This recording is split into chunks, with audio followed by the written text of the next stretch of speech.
Overthinking is not just a bad habit. It is one of the most destructive forces shaping your reality, often without you even realizing it.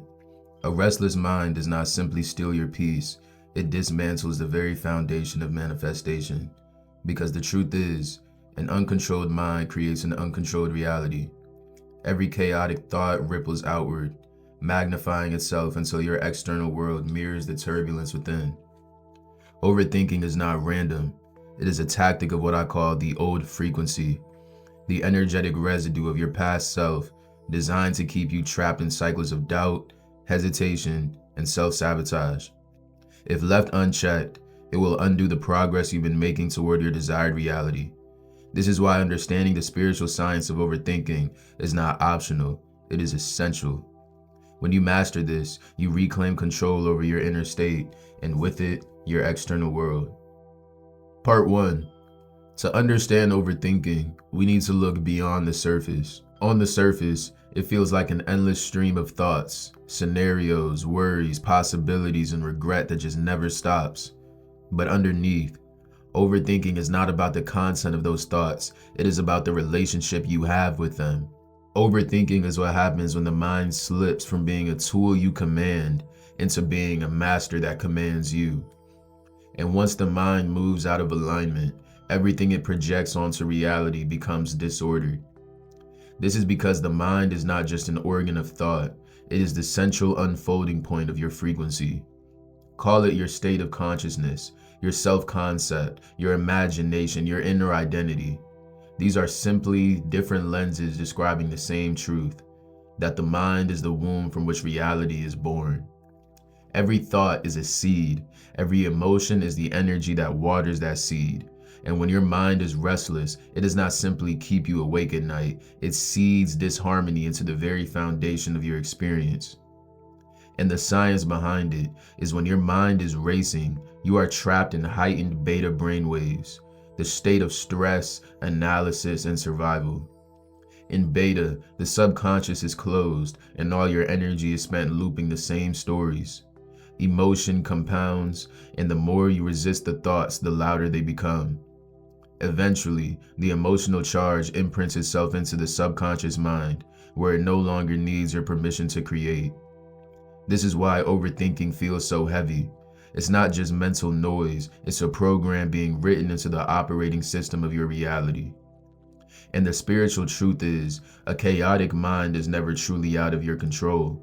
It only appears that way because of what I like to call the old frequency, the residue of your past self.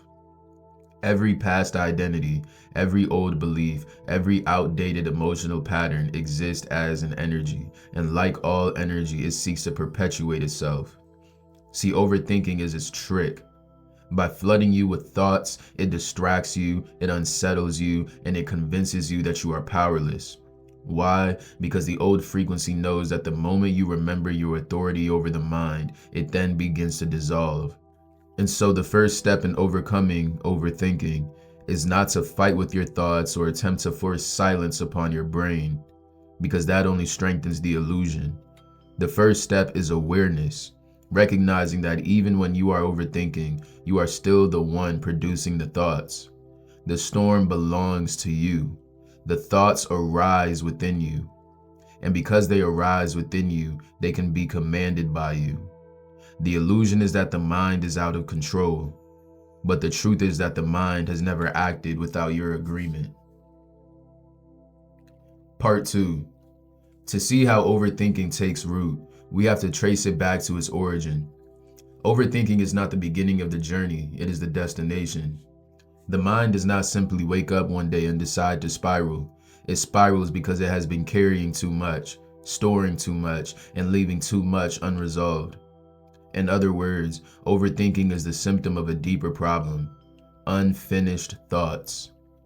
Think about the pace of modern life. You wake up rushing to get ready, checking messages, hurrying through traffic, juggling obligations, and along the way, dozens of thoughts begin but never see their end.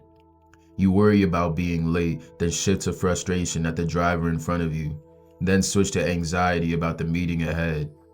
Each thought is cut off before it can resolve itself. And where do these fragments go? They don't disappear. They sink into the background of your mind, waiting, pressing, just accumulating. You can compare your thoughts to a filing cabinet. Imagine every unfinished thought is a sheet of paper. Each time you fail to complete a thought, you shove it into the cabinet without organizing it. At first, it seems manageable, but over time, the folders swell, the drawers overflow, and suddenly the entire cabinet is jammed. When that cabinet finally bursts open, it does so in the form of overthinking.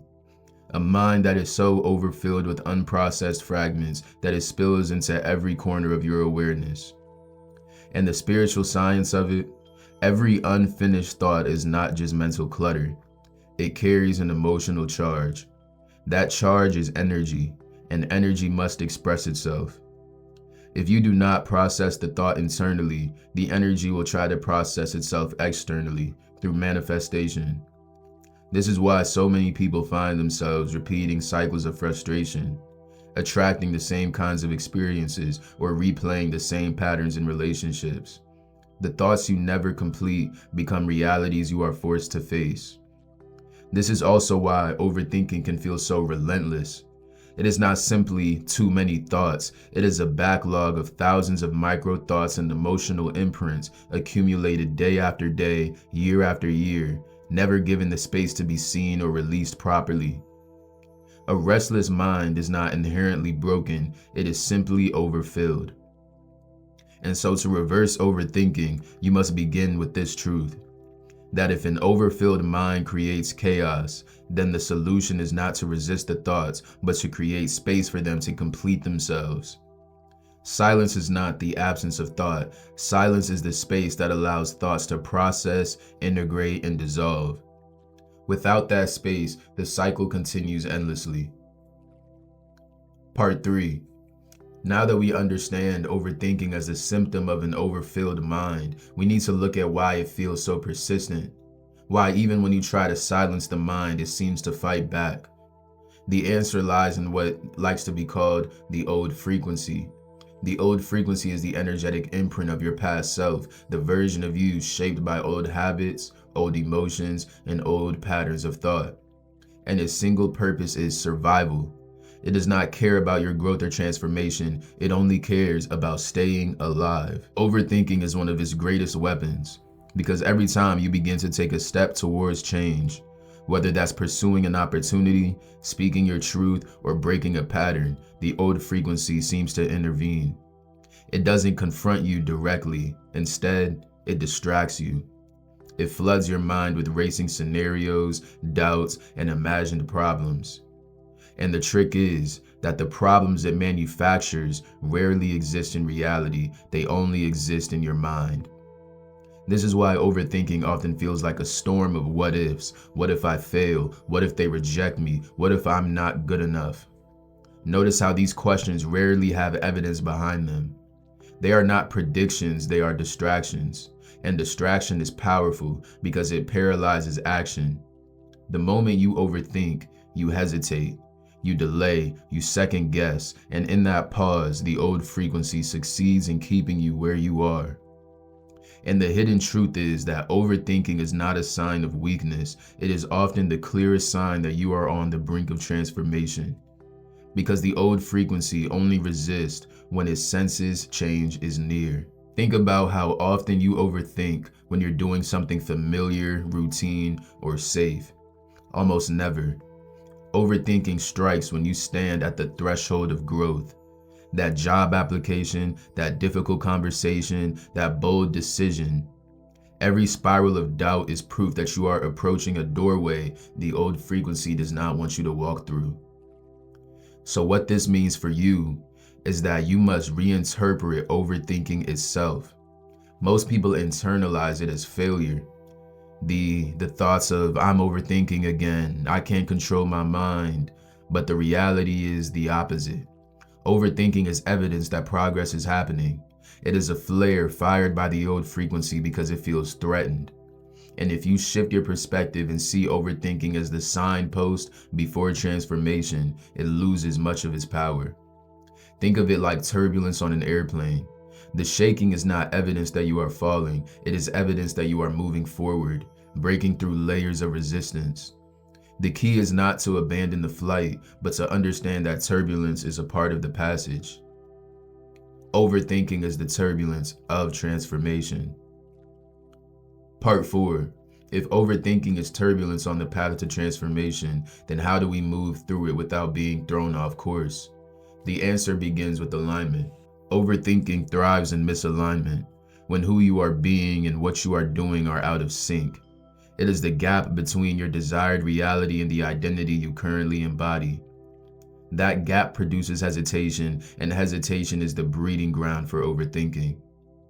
To give an example, think of brushing your teeth in the morning. You don't overthink whether or not you should do it. You don't debate the steps or question your ability to complete these tasks. Why? Because your identity is aligned with the action. You see yourself as someone who brushes their teeth, so the action flows naturally. Now compare that to pursuing a goal that feels foreign to your self-image, whether it's asking for a promotion, starting a business, or expressing your feelings honestly. Because your inner state is not yet aligned with that version of yourself, the action feels unnatural. And when an action feels unnatural, you begin to hesitate, and when you hesitate, you worry, and when you worry, you overthink. This is why the solution to overthinking is not simply to force yourself to stop thinking. The real solution is to realign your inner state, to step into the frequency of the version of you who has already achieved what you seek. Because when being is aligned, doing becomes effortless. In other words, the antidote to overthinking is self-actualizing your identity. But alignment is only the first step. The second step is stillness. In a world that glorifies constant doing, stillness may feel uncomfortable, sometimes even wasteful. Yet stillness is one of the most powerful tools you possess. Why? Because when you stop doing, your mind finally has the space to process these unfinished thoughts. Overthinking is the result of thousands of thoughts piling up, demanding resolution. Stillness is the filing system that clears the clutter. Ancient wisdom understood this. In the Bible it is written, "Be still and know that I am God." The key word is still. Without stillness you cannot know, because the noise of the mind drowns out the subtle voice of intuition. In Buddhism, practitioners sit in silence not to suppress thoughts, but to allow them to rise and dissolve. In neuroscience, this process is reflected in the brain's shift from beta wave frequencies to the frequency of stress and constant alertness, the alpha and theta states, where the subconscious becomes accessible and clarity emerges. Stillness bridges science and spirituality, mind and soul. And this brings us to the third step, which is conscious reprogramming. See, overthinking isn't just about excessive thought, it's about identification.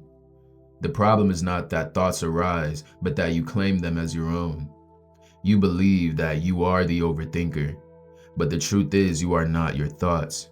Your brain produces thoughts, and you are the awareness behind them. Thoughts are not commands, they are suggestions. Just as you can ignore a spam message in your inbox, you can ignore a thought that does not serve you.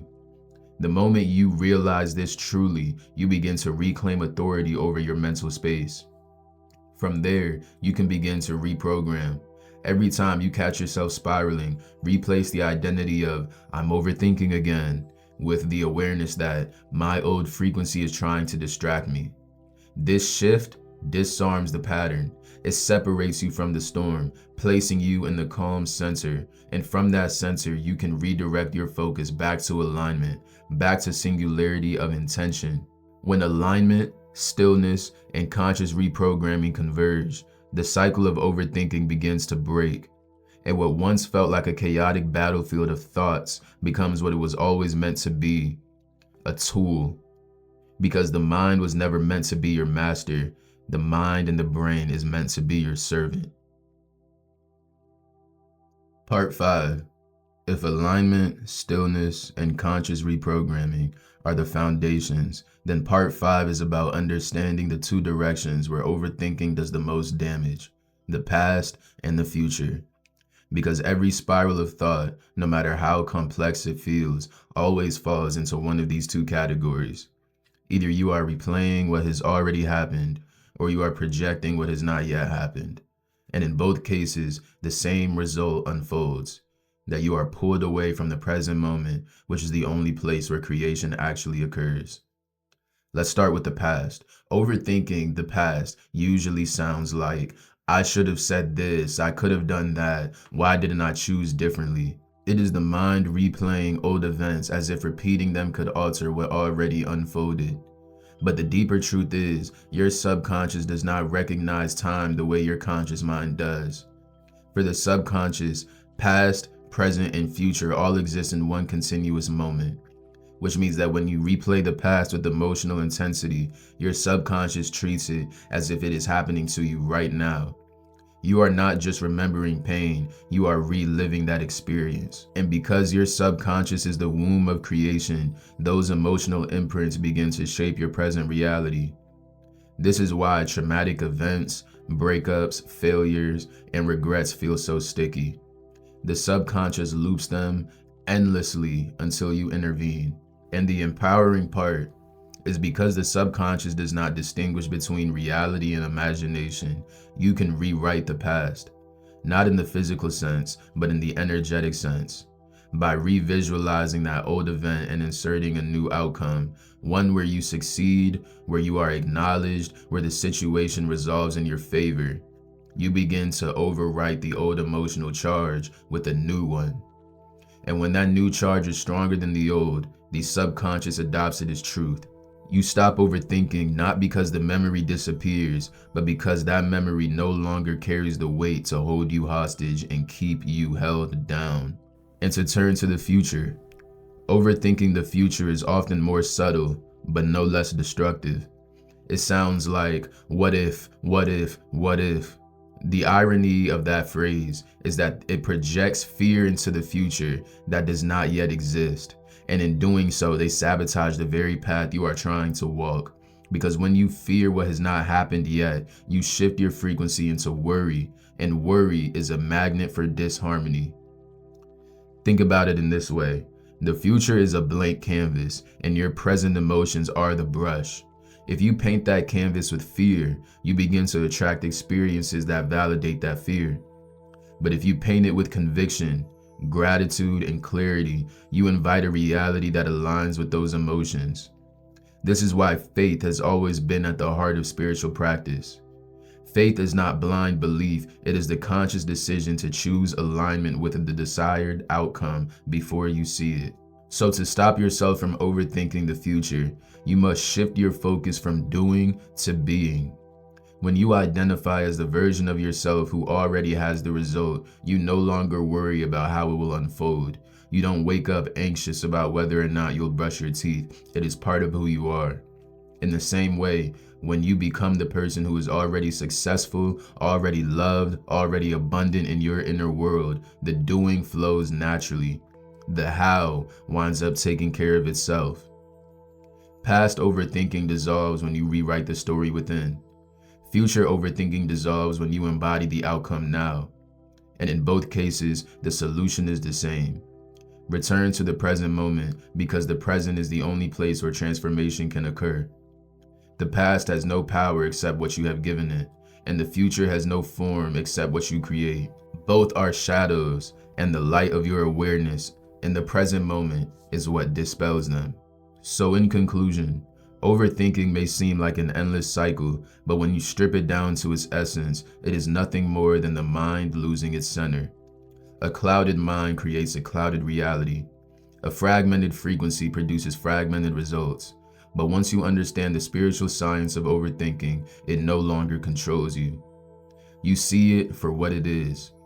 Unfinished thoughts filling your inner space, old frequencies attempting to hold you back, the past begging to be rewritten, and the future trying to seduce you into fear. None of these have real power unless you give them power. The truth is, your mind is not your enemy, it is your greatest instrument, it is your greatest tool, your greatest weapon. And like any instrument, it must be tuned. Stillness tunes your instrument. Alignment tunes this instrument. Conscious awareness tunes this instrument. And the more you cultivate those practices, the more your thoughts stop running you and instead become tools for creation. And that is the shift from being a victim of your thoughts to becoming the master of your frequency. So the next time you find yourself caught in the storm of overthinking, remember this: that you are not trapped, you are not powerless, you are standing at the edge of transformation. And all you need to do is return to the present, align with who you choose to be, and take that step forward, because clarity is not something you chase, it is something you choose. And I'll leave everybody with this message.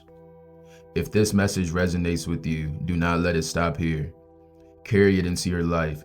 Practice stillness. Rewrite the stories that weigh you down.